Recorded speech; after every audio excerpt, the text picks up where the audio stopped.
welcome back to Pigskin Pirates. This is Collin, and today we will be reviewing the Texas A&M Aggies. This is the 2026 schedule. Just taking a look at it, first glance, they start first 5, 6 weeks pretty easy, and then it starts to really ramp up the second half. So Missouri State, not even gonna say anything. Arizona State, this could get interesting. They did lose. I'm mainly looking at Sam Levitt. They lost Sam Levitt. I don't really know. Almost like the culture or the dynamic of that football team now. Without Levitt, I feel like you're losing a big focal point. Obviously, because he was really good. I think that's a win for A&M. I mean, I'm sure it'll be a pretty good game. I don't think it'll be a close one. I think that's an easy win for A&M. Kentucky. Just it's with the SEC, it's like you have your really good teams, and then you have the teams that are like kind of good, but they get way outshadowed because there's so many good teams. Kentucky's one of them. Like they could thrive somewhere else. They're the SEC. This is an easy one for A&M. LSU is your first true test. Not only is it at Death Valley, with Death Valley, it's probably gonna be a night game. This is no easy game for A&M whatsoever.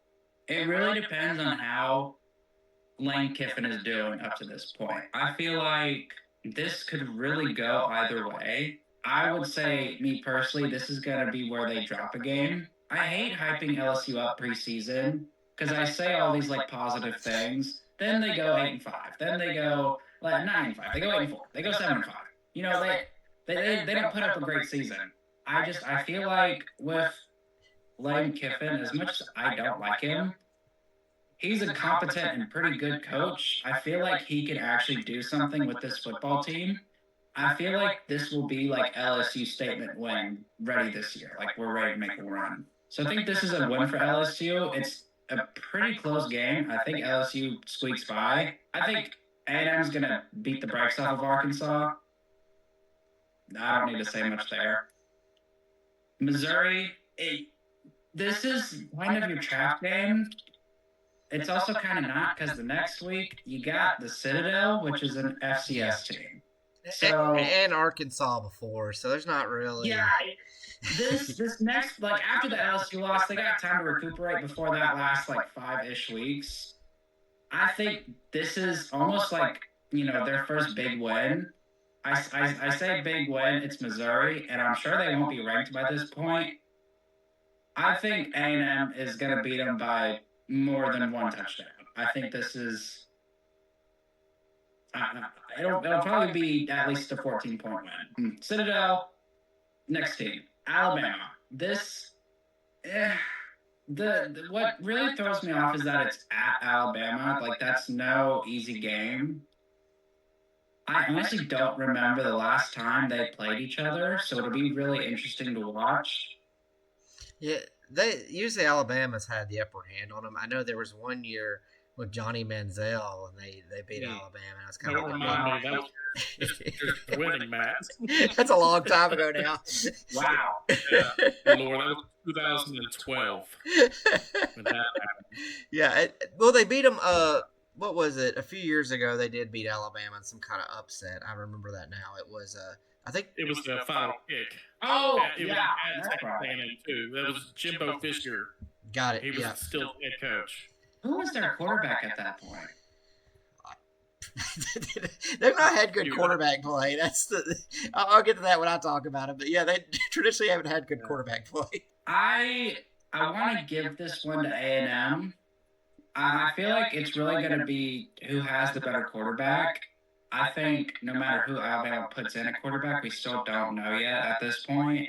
It's either going to be Austin Mack or Keelan Russell. I feel like A&M will just have the better quarterback, and I feel like is gonna be what's gonna lead them to a win here. And this Alabama game starts the most important part of your season. You got Alabama, South Carolina, Tennessee, Oklahoma, Texas. All of these teams can be ranked when you play them. This is, I'm not gonna lie, this is rough. This is rough, and I feel like you have to drop a game here. One, maybe even two. South Carolina, I feel like South Carolina has always had like the great like single players. Like right now they have Nick Harbor, Sellers, Dylan Stewart. Like they have these like outlandishly like freakish athletes, but the rest of the team is kind of just there. And that's what's held them back these past 2 years. I feel like that trend is going to continue, unfortunately. Yes, they've gotten transfers for their offensive line. I don't know how much that's going to help them. I feel like this is a win for A&M. Now you got Tennessee. I feel like, unfortunately, it's kind of like crazy to say this because it's Tennessee. It's probably your easiest game out of the 5 because it's at A&M. I could agree with that. I don't think Tennessee's a very good matchup. I mean, I think it's a good matchup for A&M. I don't think A&M's a very good matchup for Tennessee. This will be a good game. It'll be a highly televised game. I think this is, in my eyes, not a certain win for A&M, but I heavily favor them in this matchup. I am really confident in saying A&M will take that one. And here are your big dogs. You got Oklahoma and Texas. At Oklahoma, I think it just comes down to who's got the better defense and if Mateer is healthy at this point. I know after he got injured, he wasn't really the same. He wasn't the same quarterback we saw in the first, 5-6 weeks of the season. He looked rattled and he looked different. So I wonder coming into this season if he will go back to how he was in the earlier part of the season, or if he'll still kind of look daunted, dare I say. I will give this one to Texas A&M. I feel like it's really just because of Marcel Reed again. He is one of my dark horse Heisman candidates. I feel like he's not getting talked about a lot, which is I don't really understand why, because I feel like he's quite good and I feel like he's only going to get better. I feel like this is a win for A&M, even though it's at Oklahoma. They could certainly lose that game though. The final game of the season, Texas. So I feel like a good amount of teams have this other team they cannot beat. Georgia cannot beat Alabama. It used to be Tennessee could not beat Florida. Texas A&M cannot beat Texas to save their life. Yes. Every time they play, like last year, for example, they should have beat them by at least a touchdown. Like I was watching that game and I couldn't believe it. I could not believe Texas was choking their SEC championship because of they cannot beat Texas. And unfortunately, I don't see them changing a bit. I feel like they're going to come in as favorites. They're going to come in ranked higher than Texas, dare I say. I don't think it's going to matter. I think Texas is they're going to beat A&M. It's kind of bound to happen, and it's not even like dogging on A&M because once again, quite a few teams have like their kryptonite. A lot of teams just cannot beat other teams, and their kryptonite is Texas. You can kind of pick and choose where they lose, especially in that final like 5 weeks. I see them going. What was it? 9-3 or 10-2. I feel like their ceiling is 11-1. Their floor is probably gonna be 8-4, just because they have a rough last 5 weeks. That Alabama, South Carolina, Tennessee, Oklahoma, Texas. None of those are easy games. You could easily drop 2 or 3 of those, and I feel like you lose at Texas. So I could see 5 or 6 losses. I think the most they'll lose to is 4. I'm kind of similar. I think they've done this the last 2 seasons, especially I think it was 24, where they start the season hot, and people were talking about them winning the SEC, and then lost 2 or 3 games at the end, and part of it was their schedule. I don't think that schedule's that daunting until they get to Alabama in the scheme of things. I think that it's one of the easier schedules of the SEC teams we've done so far. I'm not that Arizona State. Arizona State's kind of they got talent, but they're kind of rebuilding. Kentucky, first-year coach, not a lot of talent. He's going to switch. He's switching from a defense run kind of offense to a pass-happy offense. So already they're going to be an interesting case. LSU, I just don't think Kiffin quite has the players there yet. I'm not as high on LSU as some of the others. And I think A&M matches up very well with them, with the run game and physicality and stuff. I think they'll go in Death Valley and win. They could lose that, but that's obviously the toughest game in their front end. But I think they'll go in there. And I have to see, is this right after or right before the Ole Miss game? Because this seems like that lines up when LSU plays Ole Miss. Because LSU plays Ole Miss in September too.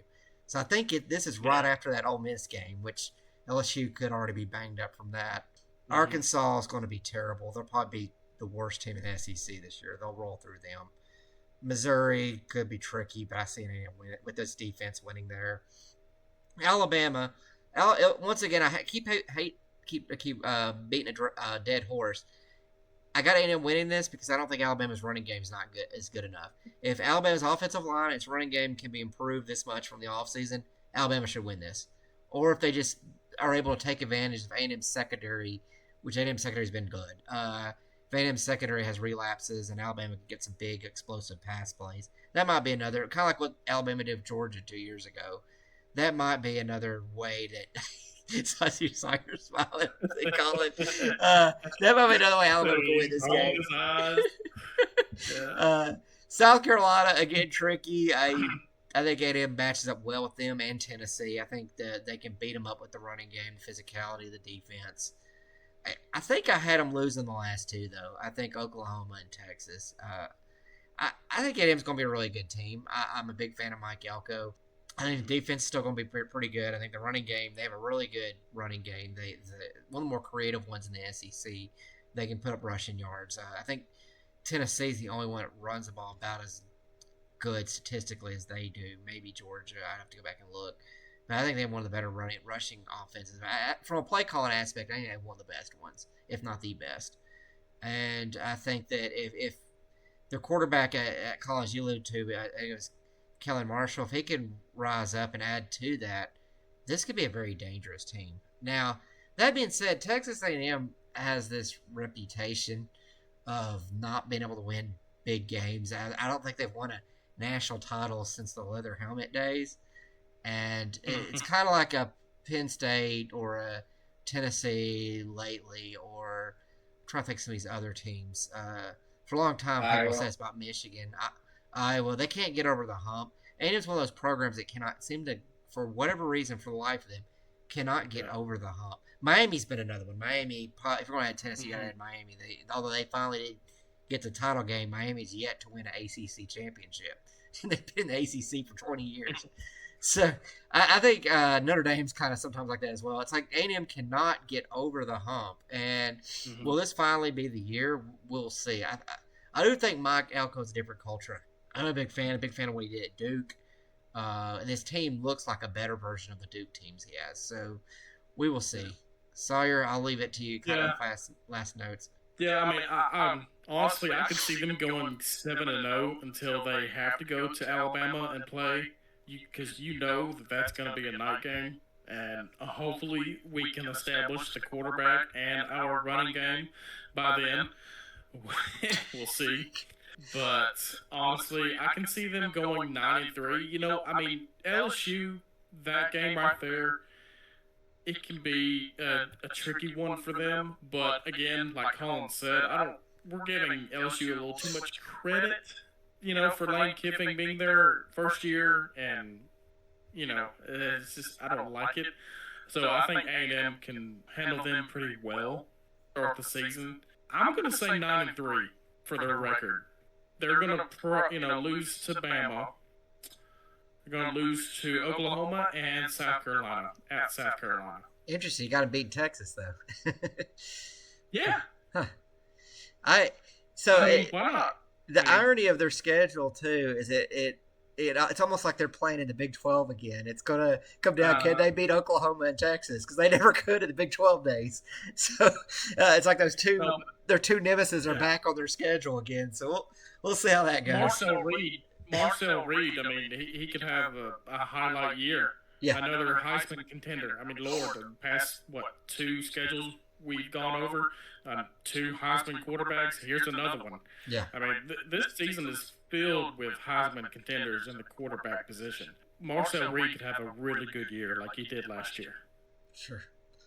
But yeah, can they get over the hump and actually beat a good team? We'll see. Yeah. Well, thank you guys for listening in on Texas A&M. We'll probably likely be dropping another one following day. Likely jump into LSU, and we'd also like to finish out some of the ranked teams like Missouri and Ole Miss. Definitely want to try to finish the Big 12 teams soon, or all the former Big 12 teams. It's like they're all played each other this year. Interestingly, you see A&M has Missouri, OU, and Texas on their schedule. Texas has Missouri, OU, and A&M. Oklahoma has Missouri, Texas, and Texas A&M. So it's a Big 12 fever. 2026 is going to be the year of the Big 12 and the SEC.